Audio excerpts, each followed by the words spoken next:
Hello students, 12th class, lesson number 4,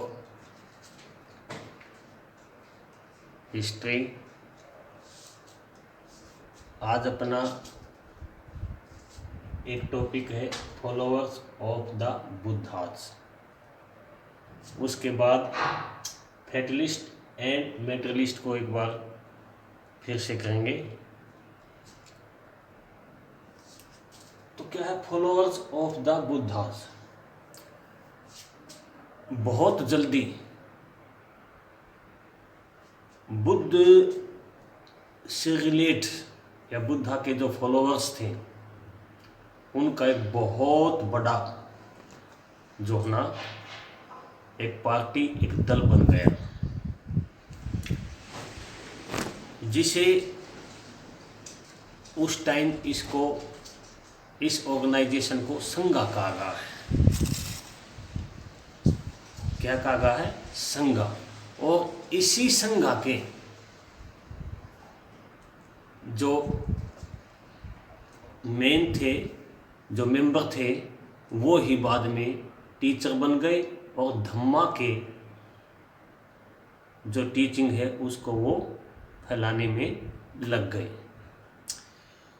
ये जो संघाज के जो मेंबर थे, ये इनकी जो लाइफस्टाइल थी वो बहुत ही सिंपल थी। जो एसेंशियल थिंग है उनके अलावा इनके पास कुछ नहीं होता था। बुद्धिस्ट ट्रेडिशन के अकॉर्डिंग इनके जो फॉलोअर्स हैं बुद्धिस्ट के, इनके पास केवल एक बाउल होता था और ये उस बाउल को लेकर के अपने लेटी के पास जाते थे, उपासक के पास जो इनको मानने वाले होते हैं। और एक दिन में ये ऐसा एक ही बार करते थे। कौन है ये? बुद्धिस्ट फॉलोअर्स हैं, जो बुद्ध के बाद इन्होंने क्या बना था? एक ऑर्गेनाइजेशन, एक संघ, एक संगठन, जिसे संघा बोलते हैं। स्टार्टिंग टाइम में या इनिशियल टाइम में इसमें संघा में केवल मैन ही कंसिस्ट हो सकते थे। इसमें वुमेन्स को आने की कोई परमिशन नहीं होती थी। बट बुद्ध के बहुत ही डियरेस्ट डिसाइपल आनंद ने बुद्ध को मना लिया और उसके बाद संघाज में मैन के साथ साथ वुमेन को भी परमिशन आने की मिल गई। इस तरह इस संघाज में सबसे पहले आने वाली जो वुमेन है वो महात्मा बुद्ध की फोस्टर मदर है, जिसको हम प्रजापति गौतमी बोलते हैं। कौन है? प्रजापति गौतमी, जो उनकी फोस्टर मदर है। फोस्टर मदर मीन जन्म देने वाली नहीं, बर्थ देने वाली नहीं, बल्कि पालने वाली जो माँ होती है उसको फोस्टर मदर बोलते हैं। तो कौन? प्रजापति गौतमी, जो बुद्ध की फोस्टर मदर है, ये सबसे पहले संघाज में आने वाली वुमेन है। ये सब जो है मोनेस्ट्री में रहते हैं, ये मॉन्क्स हैं। इसके साथ साथ अब वुमेन्स भी संघा में आ गई हैं, जिसे हम नन्स कहेंगे, नन।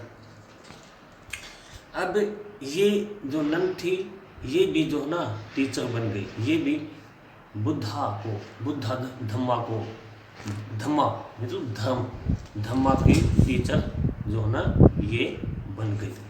और जिसे ऐसी वुमेन्स जिसे निबाना ले लिया। निबाना का मतलब क्या होता है? निबाना में जो पर्सन, वुमेन चाहे मैन, जो ईगो और डिजायर को छोड़ देता है। नेक्स्ट,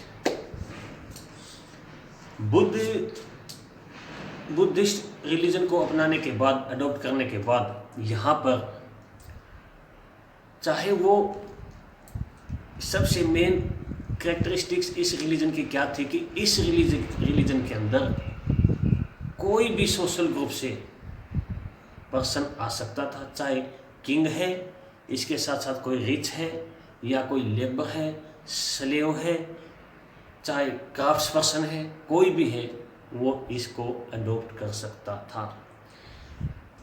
यहाँ पर क्या है कि एक बार बुद्धिस्ट जो बन गया तो होता क्या था कि उसकी जो पुरानी आइडेंटिटी है वो ख़त्म हो जाती थी, और सारा जो इंटरनल फंक्शन जो होती थी वो अब इनके अकॉर्डिंग चलती थी।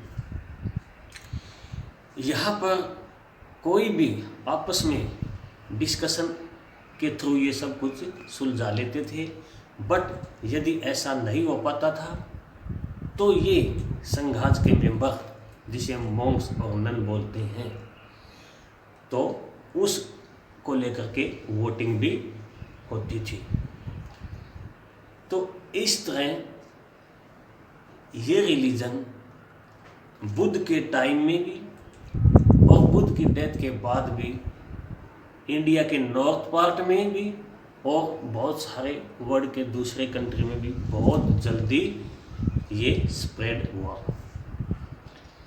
यहाँ पर स्प्रेड होने का मेन कारण क्या था कि कंटेम्प्रेरी जो रिलीजन संस्थाएं थी, जो ट्रेडिशन थी, लोग उनको समझ नहीं पा रहे थे।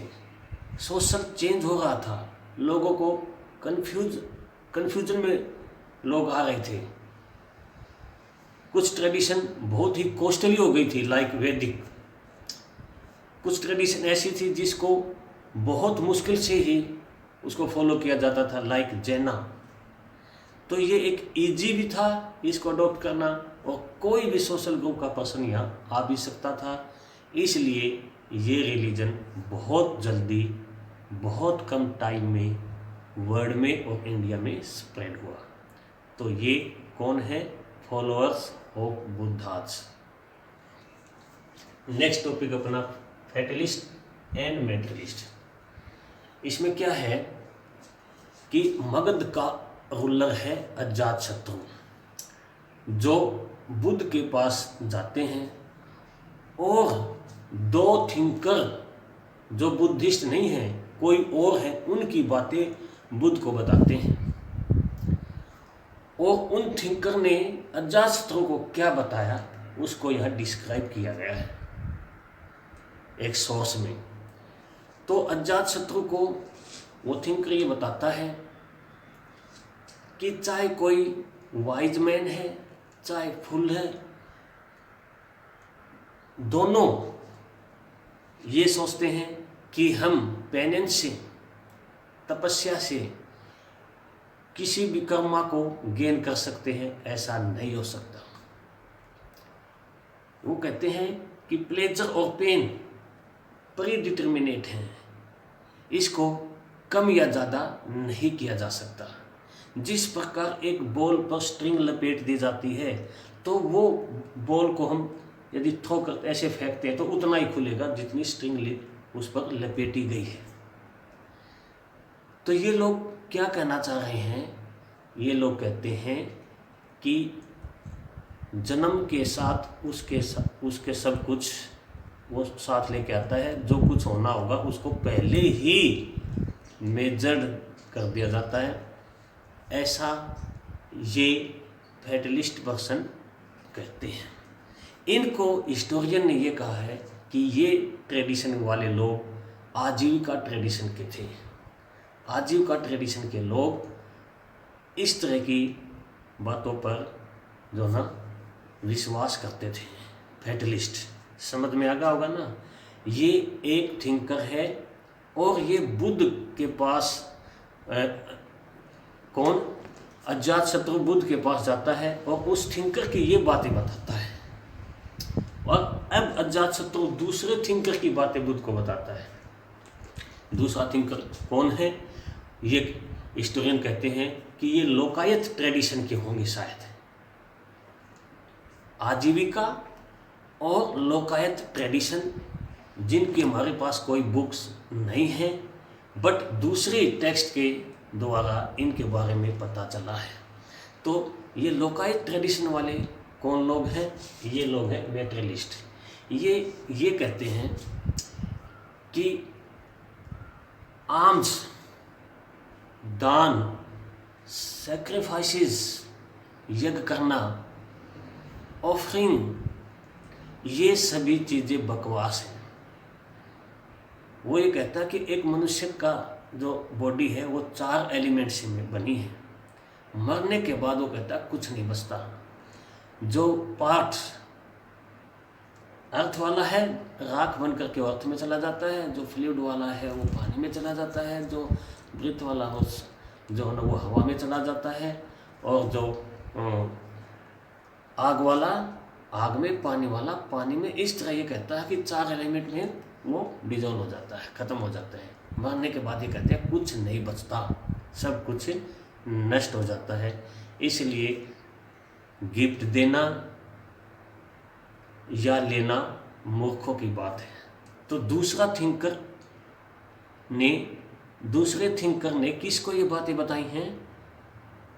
अजातशत्रु को। अजातशत्रु भी ये किसको बता रहे हैं? महात्मा बुद्ध को। महात्मा बुद्ध किस बात पर ज़्यादा अटेंड करते हैं? पेनेंस, त्याग, तपस्या पर। बट ये दोनों ट्रेडिशन ये कहते हैं कि ये ऐसा कुछ भी नहीं है। पेनेंस के थ्रू या दान, सैक्रिफाइस, ऑफरिंग के थ्रू हम जीवन को कर्मा पालेंगे, ऐसा नहीं है। तो हिस्टोरियन ये मानते हैं कि फैटलिस्ट, जिसको हम बोलते हैं नियतिवादी, भाग्यवादी, कि कोई भी जन्म लेता है तो भाग्य उसके साथ आता है, वो अपनी ज़िंदगी में अपनी तरफ से कुछ ऐड नहीं कर सकता। मेटेरियलिस्ट ये कहते हैं कि सब कुछ नष्ट होने वाला है, मरने के बाद कुछ नहीं बचता।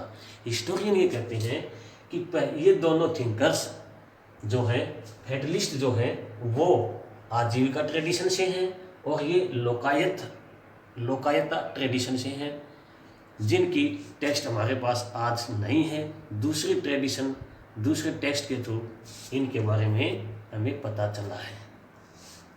समझ में आ गया होगा? Okay, thank you.